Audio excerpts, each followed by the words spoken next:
मो ना श्रीकांत राउतरा मो घर आगर आज्ञा ये जो गोशाला हवा कथा मुझे जो शुणिली मत आम बड़ भाई कहले गोशाला हम मु किंतु प्रकृत विरोध करुच्चे गोशाला को कहीं ना आमर 5 खंडी मौजार ये हूँ भात हांडी आम ये चल विचल होचु बन्या हेले ये जे आश्रय नौचु आम गोरु गाई मैंने चरुंच दीर्घ गढ़ीमूल घाई जो भांगी पूर्वे ये हाराहारी 200-300 गाई 1000 छेली मेढ़ा इत्यादि समस्ते आश्रय नौले ये परिस्थिति रे जदि ये फिल्डटा को गोशाला करा जाए ताले आम मैंने चली पारू ना तेणु मुझे अनुरोध करुच्ची सरकार को अनुरोध करुच्ची या पदक्षेप नियंतु तुरंत ये गोशालाटा को बंद कर दियंतु अन्य कौन से जगार नहीं से गोशाला करते ये मोर कहवा कथा सरकार जो गोशाला करने योजना कर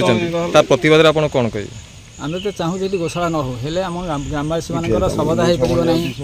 नदी की आम जापर ना द्वितीयतः ये जो बन्या बात्या बेले आमर सबदा जो गाई मैंने आश्रय नौ गाई गोरु मैंने लोक मैंने आश्रय नौ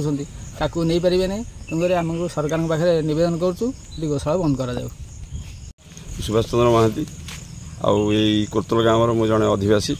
एवं मु पेशा जड़े आईनजीवी यही जो पड़िया आम ठियाईचु ये दीर्घ हाराहारी पंचायत कौन बाहर पंचायत भी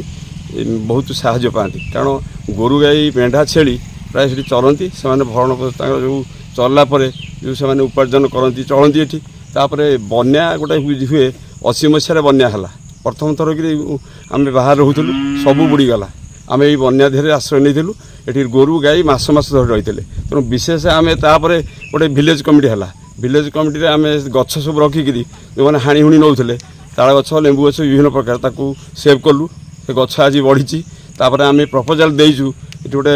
आमर ब्लॉक स्तरीय स्टाडियम हम आउ गोटे शिशु उद्यान हम जोटा कि पार्क भाया पिला माने संध्या बेले खेली पारे तापर द्वितीय गोटे मेडिकल हम कारण यहाँ कम्युनिकेशन सब आड़ को अच्छी मेडिकलटे हम आमर गोटे बर्तमान तैयारी चली आमर ये मंडप कल्याण मंडप तेणु मठटा भी ये अच्छी शह शह लोक भी विभिन्न अनुष्ठान आसती से कार्यक्रम कर सारापर से शौच आउ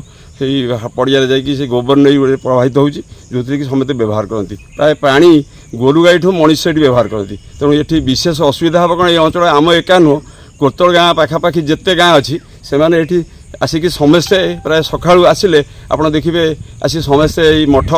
दासकुद पाखे मेल हमें और ये पड़िया भी कारबार हमें तेणु ये गोशाला आमर जो बाली अच्छी सी जब गोशाला हुए ताले से पाचिरी सहित सब बाली बोहीकि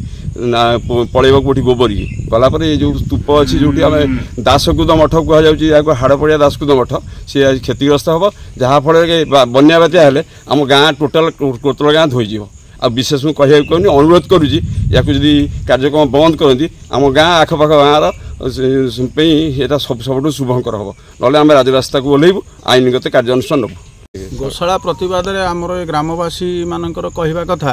ये आमर पिला माने खेलकूद करुँच ये गोटे भल फिल्ड अच्छी 4000-5000 लिंब गछ आम ग्रामवासी मैंने समस्ते उतारीचु ताल गछ 2000 उतारीचु ये गोशाला कले आमर 5-6 खंडी मौजार लोक ये शवदाह करती शवदाह कर गोबर की जाती गाधुआ पाधुआ करती जो प्रकार गोशालार मापचुप देती शवदाह करहबना कि नई की केवे गाधुआ पाधुआ करहबनी तापर आमर 5-6 खंडी मौजार